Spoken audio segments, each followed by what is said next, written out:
Salut les amis, j'espère que vous allez bien et j'espère que vous avez la forme. Alors on se retrouve dans une nouvelle vidéo dans laquelle je vais tester un nouveau logiciel de retouche, un logiciel dont j'entends énormément parler en ce moment, Luminar 4. Donc vous allez voir, il y a des choses assez fabuleuses à faire avec. Mais avant, j'aimerais vous parler d'un sujet.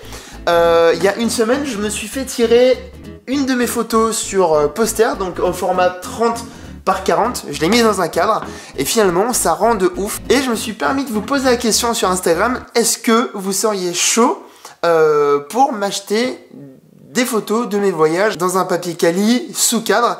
Et vous avez été 1364 à répondre sur Instagram. Donc potentiellement vous êtes très intéressés. Donc avant de commencer sur Luminar, on va aller faire un petit tour chez Image Photo Lyon. Ils ont une partie magasin et une partie tirage photo. Donc on va voir ce qu'ils peuvent me proposer en termes de papier, en termes de cadre, et on va voir si le rendu peut être sympa. Comme ça on essaye de se monter ce projet ensemble et ça peut être génial. Bref, on va chez Image Photo Lyon, je prends le One Wheel, il fait beau, il fait soleil, ça fait plaisir.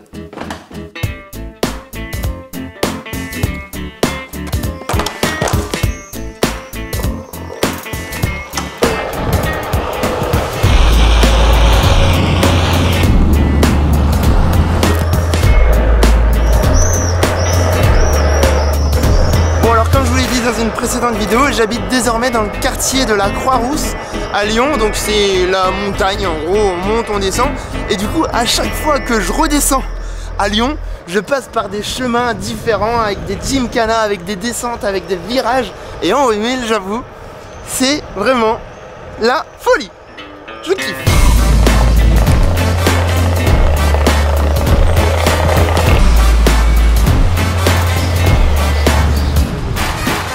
Les amis, je viens d'arriver chez Image Photo, on appelle ça comment? Développement, Image Labo Lyon. Et on retrouve Myriam. Donc je suis passé hier et on est en train de voir un petit peu quel papier on peut utiliser, quel tirage, quelle taille, etc. Donc j'ai ramené des photos et on va faire quelques tests aujourd'hui. T'es prête? Ouais, super. C'est celles qui sont là? Ouais, j'en ai mis quoi? J'en ai mis 11.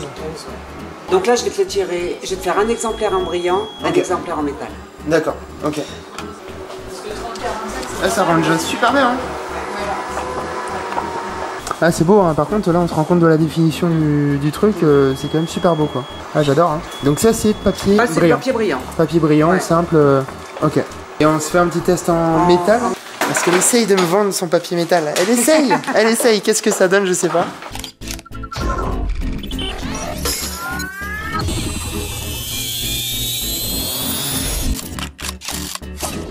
Bon, merci pour tout. Salut. On se tient un jus. Ouais, à bientôt. Bye. Salut. Prends ça. Ouais. Moi je dis oui monsieur. Oui monsieur.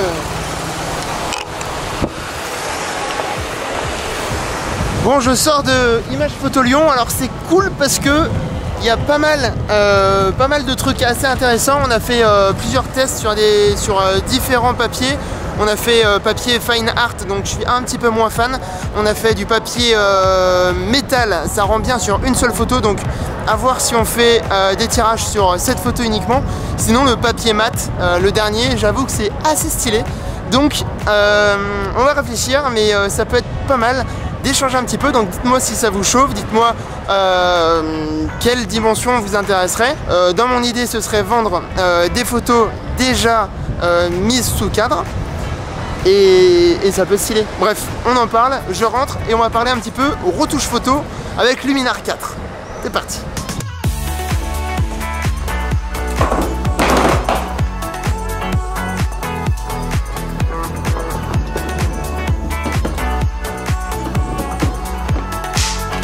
Allez, la petite synchro son qui fait plaisir. Synchro son. Les amis, donc fraîchement rentré de Image Photo Lyon, donc je suis trop content, ça fait trop plaisir de voir ces tirages sur papier. J'ai testé donc 4 formats papier, donc le mat, le métallique, le fine art et le brillant, comme Dani. Et j'avoue, les papiers sont hyper quali, petite préférence pour le mat parce que ça rend vraiment terriblement bien avec les petits granulés, c'est tout fin, tout mini, mais qu'est-ce que ça en jette. Bref, je suis trop content. Dites-moi un petit peu ce que vous en pensez. On va essayer de monter ce projet ensemble pour que ça soit pile comme ce que vous attendez. Et voilà, donc un beau projet en perspective, trop cool. Passons à l'objet de cette vidéo, c'est-à-dire Luminar 4. Donc Luminar 4, qu'est-ce que c'est? C'est un logiciel de retouche photo assez poussé. Ça s'adresse à la fois aux amateurs et aux professionnels.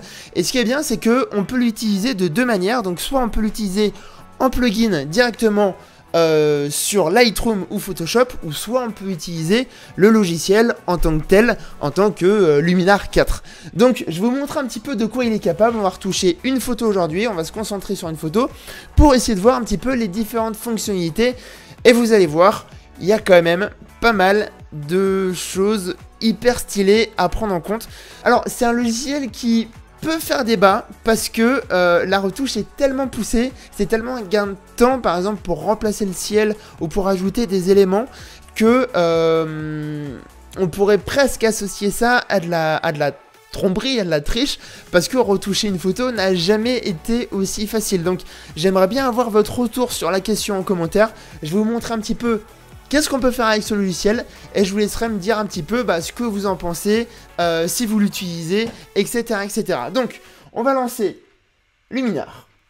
Tac. Allez, hop, enregistrement écran. Donc, on va chercher une image à retoucher. On va prendre une photo d'Islande.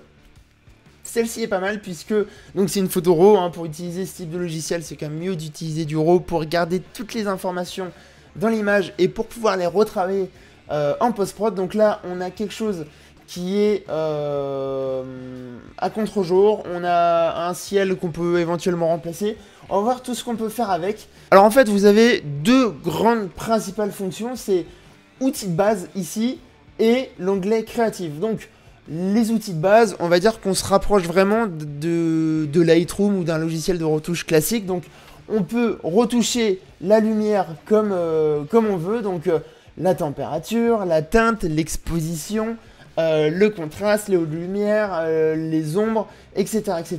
On a notre courbe, et surtout ce qui est assez intéressant, c'est que le contraste intelligent, vous voyez, si je le pousse, eh bien il va retoucher les contrastes de manière intelligente, c'est-à-dire qu'il va retoucher non pas l'ensemble de l'image, mais des zones, les zones à retoucher. Donc ça c'est cool. On va retoucher les ombres.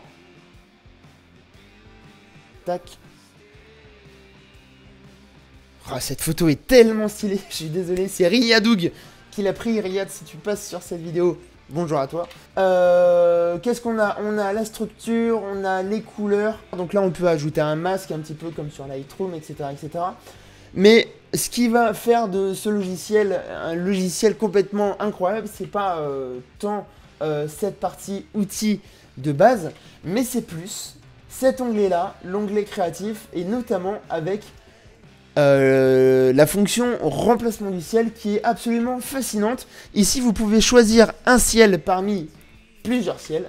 Donc, on va choisir par exemple, allez, Dramatic Sunset. Donc là, il traite l'image et il va me proposer sa propre version d'un ciel en essayant de virer tout ce qui est autre ciel, donc le ciel d'avant. Et là, vous voyez, ça fait vraiment bien le taf. Ici, regardez, on a les détails qui sont poussés jusqu'aux fenêtres, jusqu'aux petits trous ici dans l'avion. C'est vraiment bien fait, je trouve que l'IA est complètement incroyable. Donc voilà, c'est parfait, mais même dans les trous ici, putain, vraiment, c'est assez bien fait. Donc vous pouvez gérer plusieurs choses ici, vous pouvez gérer l'horizon, vous pouvez gérer la position de l'horizon, donc le mettre plus haut, le mettre plus bas. On a un traitement, hein, c'est une image qui est assez lourde. Voilà, des choses comme ça. On peut aussi relight la scène, c'est-à-dire on peut donner à peu près la même teinte à la scène que le ciel qu'on vient d'ajouter. Bah oui, parce que quand tu changes ton ciel en coucher de soleil et que tu es en pleine journée, c'est sûr que ça va faire un petit peu bizarre. Donc là, on a plein de fonctions qui sont assez fascinantes. Regardez déjà, si on regarde l'avant-après, c'est complètement fou. Limite, enfin c'est même pas limite, c'est je préfère cette deuxième version qui est assez chouette et qui va super bien à cette image. Donc voilà, on a plusieurs choses. On peut même rajouter une voie lactée si on veut. Donc, qu'est-ce que... Allez, hop, on va essayer ça. Starry Night 1. Ça envoie tellement de steak. Alors oui, ça fait pas naturel. Oui, c'est un petit peu de la triche. Mais quand on compare, par exemple, à la même chose, aux mêmes besoins créatifs sur Photoshop, ben, sur Photoshop, on va passer longtemps, on va vraiment se faire chier pour atteindre ce résultat, alors que là, on a quelque chose qui prend, allez, 3 secondes à faire et qui transforme totalement notre image avec plusieurs réglages qu'on peut bouger rapidement. Après, il y a un truc encore plus fou, c'est que ici, donc, on peut charger directement notre ciel personnalisé, c'est-à-dire que si vous avez une photo, vous pouvez dire tiens, bah, je vais prendre le ciel de cette autre photo et je vais l'ajouter sur la photo que je suis en train d'éditer. Donc par exemple, on va prendre, est-ce que j'en ai une? Tiens, je vais ajouter ce ciel avec des ballons, un ciel de Cappadoce. On va voir un petit peu ce que ça va donner. On fait un mix Islande-Cappadoce. Alors voilà, par exemple, en vrai ça passe bien, hein, ça passe bien. Faut aimer. Donc là je vais baisser un petit peu la position de l'horizon. Regardez, putain, c'est quand même complètement dingue de pouvoir arriver à faire ça. Donc voilà, ça c'est des fonctions qu'on peut utiliser. Et encore une fois, c'est un gain de temps vraiment énorme par rapport à la même chose à faire sur Photoshop. Donc on va remettre notre petit ciel Starry Night qui lui va plutôt bien à cette photo. Après on peut ajouter encore d'autres choses. On peut aller encore plus loin avec la fonction ciel augmenté. Donc on clique dessus et là tout simplement vous pouvez ajouter des éléments déjà dans le logiciel ou des éléments que vous voulez en PNG directement sur votre image avec la même intelligence artificielle que précédemment. Donc vous pouvez ajouter ce que vous voulez et vous pouvez rééclairer l'objet, le mettre un petit peu selon la lumière de votre image. Et ça, c'est assez stylé. Par exemple, on peut ajouter une aurore boréale. Le mec va trop loin, genre galaxie, aurore boréale. On va rajouter même des avions si on veut. Voilà, donc là, je peux modifier l'objet, je peux l'agrandir, je peux le rapetissir, je peux modifier la position, etc. Et ce qui est ouf, c'est que il va se placer derrière le premier plan. Donc là, on voit bien qu'il ne vient pas dessus, enfin au-dessus de l'avion, mais il vient derrière. Donc tout ça est géré par le logiciel et vraiment, qu'on aime ou qu'on n'aime pas, il faut quand même tirer son chapeau, c'est assez chouette. Donc là, on a des aurores. Qu'est-ce qu'on a d'autre? On peut ajouter la lune. Regardez-moi cette lune. Donc là, pareil, elle vient pas sur le premier plan, mais je peux la mettre genre derrière, enfin derrière l'avion, derrière moi. Même ici, derrière l'avion, putain, ça envoie vraiment du steak. Là, on est clairement sur une image surnaturelle. Mais en tout cas, il est possible de faire ça. Autre chose que j'aime beaucoup, on va remettre Dramatic Sky 2, le coucher de soleil. Il y a un truc que j'aime bien et qui me manque parfois sur mes photos et que je me permets d'ajouter, donc pas tout le temps mais de temps en temps, c'est un flair. Le flair du soleil, donc les fameux rayons du soleil, parce que ça ajoute quelque chose à l'image. Et là, le logiciel le prend vraiment bien en compte, donc on va pouvoir gérer la quantité, on va pouvoir positionner le centre du soleil où on veut, donc ici en l'occurrence on va le mettre là. On va pouvoir donc gérer la quantité, on va pouvoir gérer l'aspect général, donc est-ce qu'on veut que ça prenne toute l'image ou non. On va pouvoir gérer la longueur des rayons du soleil, donc ça encore une fois c'est génial. On a le côté pénétration, donc là ça va venir chevaucher les nuages mais ça va pas être trop fake, donc cette fonction elle est vraiment géniale. Et encore une fois, vous avez des réglages avancés dans tous les sens. En fait, vous pouvez vraiment modifier vos images comme vous le voulez. Vous pouvez ajouter plein de choses.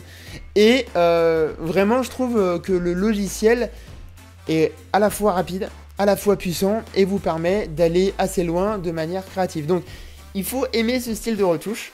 C'est sûr qu'il y en a qui préféreront d'autres logiciels. Là, c'est un logiciel qui permet d'avoir au sein d'un seul outil plein de possibilités différentes, donc c'est assez cool. Donc j'aime beaucoup le rendu. Après, question ouverte, qu'est-ce que vous en pensez? Est-ce que vous associez ça à de la triche? Est-ce que vous trouvez que c'est bien ou pas? Personnellement, je pense que chacun est libre de faire la retouche qu'il souhaite. On en avait déjà parlé sur une précédente vidéo où je faisais une retouche photo, mais là c'est sûr que c'est un cran au-dessus. Donc moi perso ça me choque pas, chaque photographe est libre de faire la retouche qu'il veut, chaque photographe a le style qu'il veut. S'il a envie d'ajouter une lune, une aurore boréale, des oiseaux, un avion, ce qu'il veut, c'est son choix. En tout cas, ce qui est chouette, c'est que aujourd'hui, en 2020, on a des outils créatifs absolument incroyables qui nous permettent d'aller loin dans les retouches. Et vraiment, c'est assez fascinant. Donc, j'espère que ça vous a plu. Voilà, c'était un premier aperçu pour vous montrer de quoi ce logiciel était capable. En vrai, c'est encore une fois assez puissant. Donc, moi, j'ai kiffé l'utiliser. J'ai testé plusieurs semaines. Et en termes de retouche, j'ai fait des choses comme ça. J'ai vu un petit peu ses limites. Là, par exemple, on est sur une photo où la brume couplé à la surexposition de l'image ne permet pas au logiciel de remplacer comme il faut le ciel. On voit qu'il y a des zones ici qui sont surex, donc le logiciel n'a pas pris en compte la chose. Par contre sur cette image, c'est absolument c'est trop bien fait. On a l'impression que l'image de base c'est celle-ci, alors que l'image de base est différente. Bref, il y a plein de choses à faire avec ce logiciel. Ça coûte 89 €, donc vous l'achetez une fois, vous n'avez plus à le racheter, donc c'est pas un abonnement annuel ou mensuel comme font d'autres. Et la bonne nouvelle, c'est que vous avez, si vous êtes intéressé par ce logiciel, 10 € de remise avec mon code Julien Fabreau. Donc je vous laisse découvrir tout ça en description. Il y a un lien qui vous amène directement sur le site de Luminar 4. En tout cas, c'était assez stylé à tester, j'ai kiffé. Moi, j'utilise un petit peu en complément de Lightroom. Dites-moi un petit peu ce que vous en pensez, si vous l'avez déjà testé, si vous avez envie de le tester, etc., etc. Quant à nous, on se retrouve pour une prochaine vidéo la semaine prochaine. Vidéo où je teste le drone FPV. Vous allez voir, ça va être assez sport puisque on le teste avec Pierre dans un environnement assez... comment dire, peu commun. Donc vous allez voir, ça va être très cool. On arrive au bout de cette vidéo, les amis. Mettez un petit pouce bleu si ça vous a plu. Posez-moi toutes vos questions. Et on se dit à très vite. Ciao, bye.